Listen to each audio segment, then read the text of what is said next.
Então vamos conversar sobre essa história de cortes de bolsas da CAPES, porque é um daqueles casos onde só porque um lado tá errado não quer dizer que o outro tá certo, pode ter politicagem em cima da coisa e falta muita informação pra gente saber realmente o que tá acontecendo e onde que o dinheiro tá sendo gasto. Vamos lá!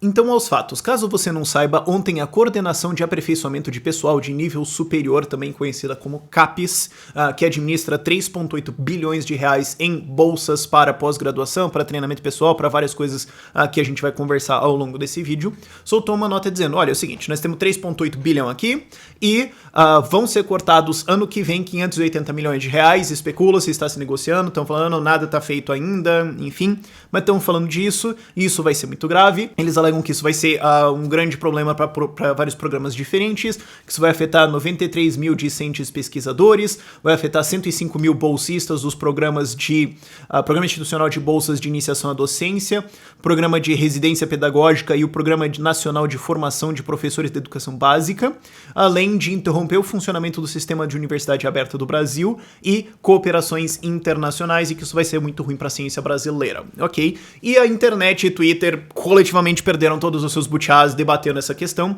Então o que eu quero fazer nesse vídeo é tentar abordar a coisa de vários ângulos diferentes e dar mais informação na coisa, não defendendo nenhum lado em específico, ok? Como eu falei no começo desse vídeo, é um daqueles casos de só porque um lado tá errado ou muito estranho, não quer dizer que o outro tá automaticamente certo. Tem muita coisa aqui que tá muito mal explicada. E a primeira coisa que a galera que quer defender a CAPES e pesquisa e ensino e tudo mais, que é uma meta muito nobre, embora eu discorde dos meios de fazer isso com o Estado, e enfim, eu concordo que a meta é nobre e ciência é uma coisa boa, e seria bom se a gente tivesse mais, o que eles estão falando são coisas certas. Boa, é verdade, o governo federal podia cortar auxílio moradia, eles podiam cortar todos os motoristas lá do Congresso, eles podiam cortar um monte de assessores, podiam cortar super salário, eles podiam cortar um monte de subsídio agrícola que é só pra bancada agro, eles podiam cortar uma porrada de programas que é só um monte de rapacezinho nesse amplo e gigantesco estado de bem-estar empresarial que a gente tem no Brasil. É verdade, estão cortando 580 milhões de reais agora de pesquisa, ensino e pós-doutorados e graduações, e enfim, eu tô improvisando um pouco, mas é verdade, eles podiam cortar de vários outros lugares. E isso não vai acontecer porque ciência não é prioridade, e comprar votos e auxílio político e vários sei lá, benessezinhas para aliados políticos é muito mais prioridade para o Estado do que fazer ensino de pesquisa, porque isso não dá voto e não consolida poder de político.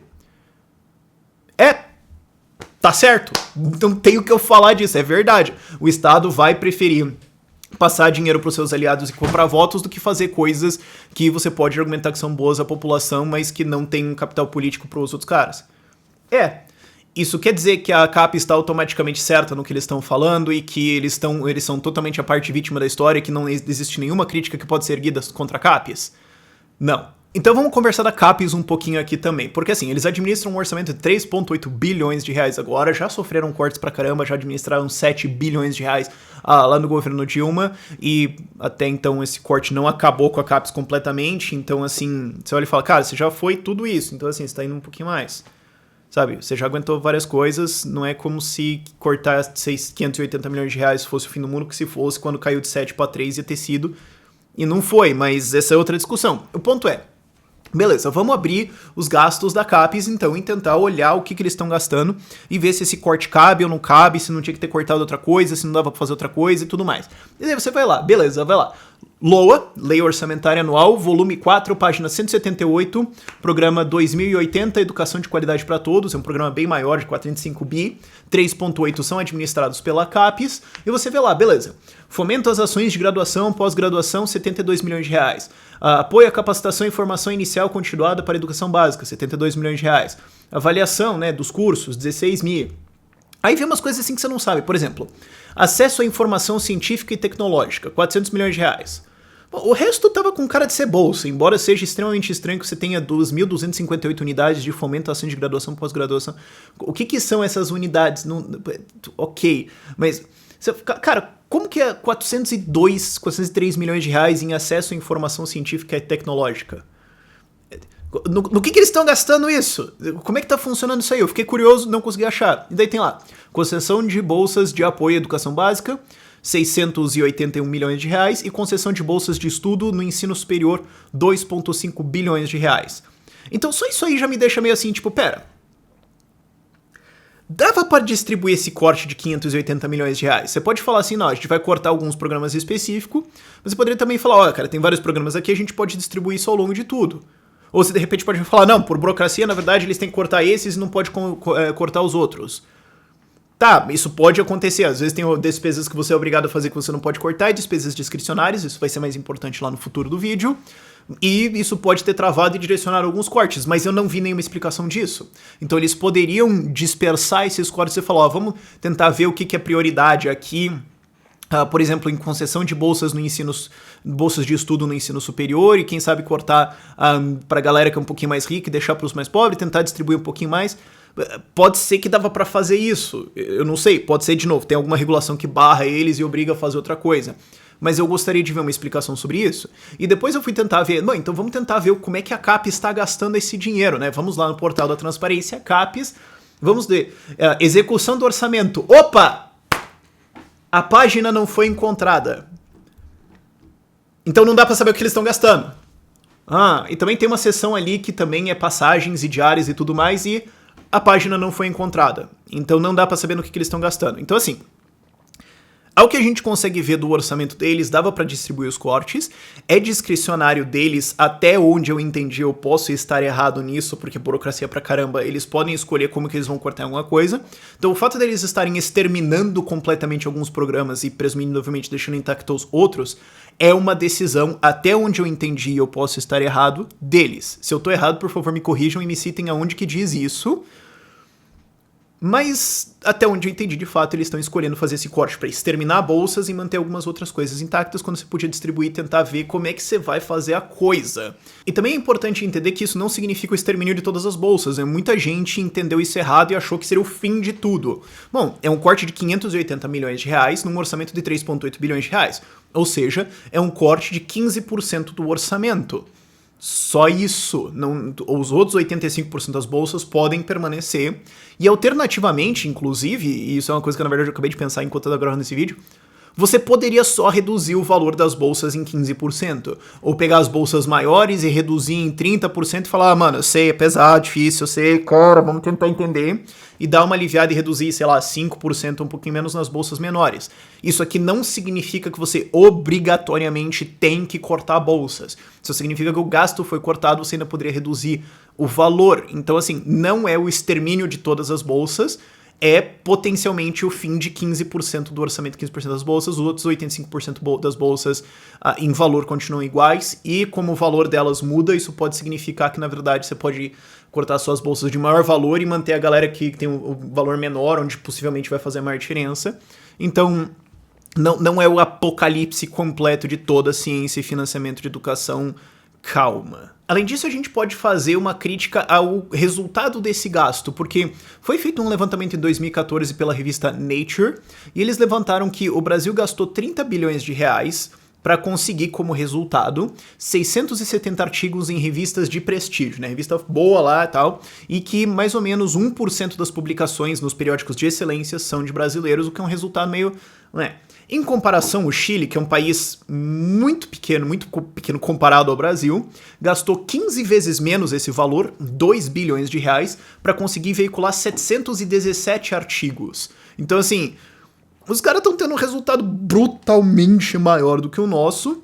E, tá, eu sei que isso é em 2014, pode ser que os dados mudaram para agora 2018, mas eu duvido que eles tenham mudado tão significativamente assim, honestamente. E a gente tem que olhar para isso e falar, cara, é o seguinte, olha, já que o resultado é esse, e o governo federal tem que fazer várias outras coisas, bom, não tem que, né, na minha opinião não tem que fazer nada, mas o governo federal faz outras coisas, como por exemplo, assim, vacinas e educação para crianças, creches e tudo mais, e outras coisas assim, você começa a olhar e fala, cara, já que esse resultado não tá assim tudo isso, né, convenhamos, num ranking de 53 países analisados, o Brasil tá em 50º lugar, talvez, assim, a gente possa tirar esse dinheiro teu e colocar em um outro lugar, assim, que tá mais urgente, porque o resultado que tá entregando, assim, é bem criticável, honestamente. Posição 50 de 53. E esse é um daqueles casos que você fala, mas então eles precisam de mais dinheiro. Tá, então você tá querendo me dizer que tem um órgão que tá indo mal, E o que a gente devia fazer é premiar esse mau resultado com mais dinheiro.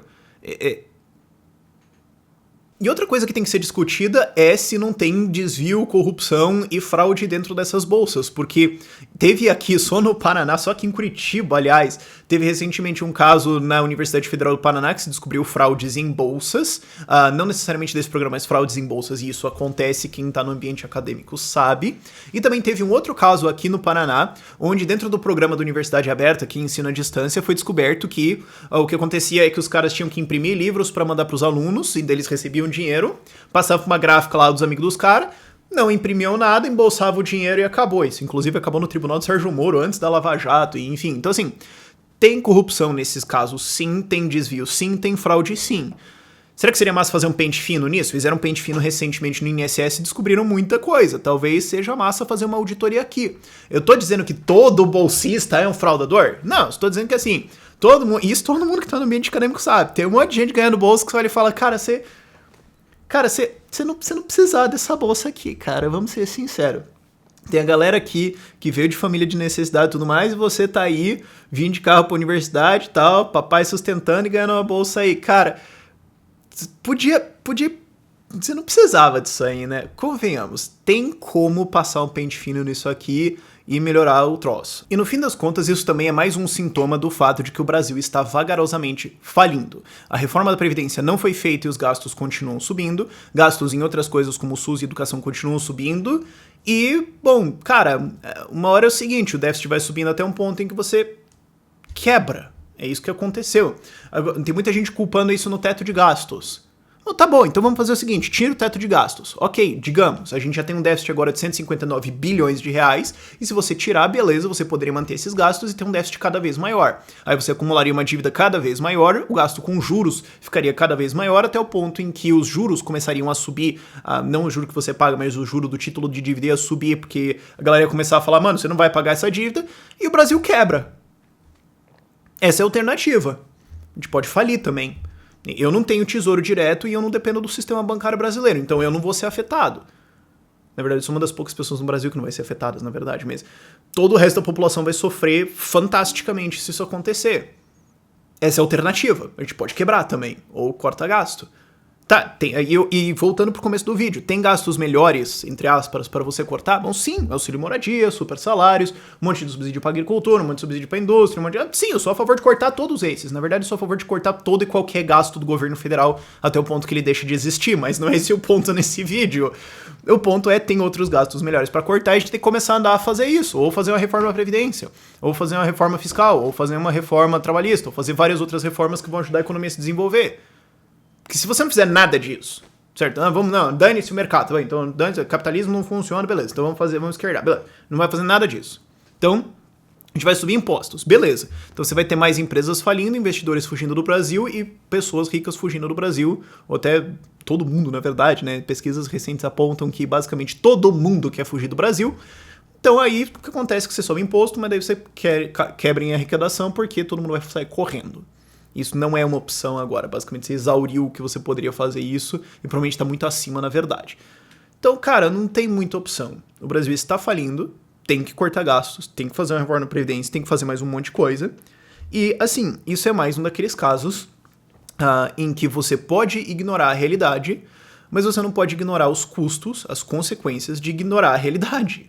O governo Dilma foi basicamente uma estrutura de ignorar a realidade como um sistema de governo. Ok, você consegue fazer isso por uns 4 ou 5 anos, e daí a conta chega. E chegou pra caramba, cara. Um déficit de 159 bilhões de reais agora, e nenhuma projeção de superávit no futuro próximo é pesada. Então assim, ou a gente combina que tem que cortar outras coisas, fazer uma reforma na Previdência, ou a gente vai cada vez mais ter que fazer mais vídeos sobre cortes e cortes e cortes. E eu avisei, eu não gosto de falar isso, mas assim, eu tô falando disso, já tem 1 ano, 2 aqui, que você tem essa margem fiscal do governo federal, você tem os gastos obrigatórios, que são os gastos que constitucionalmente o governo tem que fazer, e os gastos discricionários que ele pode cortar, e dentro deles está o Bolsa Família que não vai cortar. Então sobra só uma margenzinha que vai sendo cada vez mais espremida até que ela zera.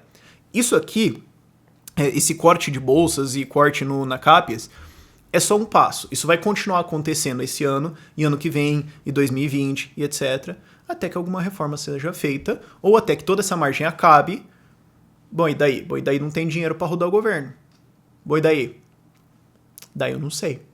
Entendeu? Essa é a situação que nós temos. Você pode ignorar a realidade, você só não pode ignorar as consequências de ignorar isso. E isso aqui é uma questão contábil, isso aqui é uma questão orçamentária. Eu sou um libertário, mas mesmo se eu não fosse, a análise seria a mesma. Isso aqui não é sobre ideologia, isso aqui é sobre números numa planilha de Excel e as consequências estão aí. Espero que esse vídeo tenha sido informativo para você. Por esse vídeo é isso. Lembre-se de dar aquele... eu preciso lembrar disso, pedir like, né? Lembre-se de curtir o vídeo, isso ajuda bastante. E se inscrever no canal aí. A gente tem vídeos todos os dias às 18 horas, exceto nos dias em que eu não solto o vídeo. Mas exceto esses dias, todos os dias, exceto os que eu não solto, tem vídeo às 18 horas. Então, por esse vídeo é isso. Tchau, tchau.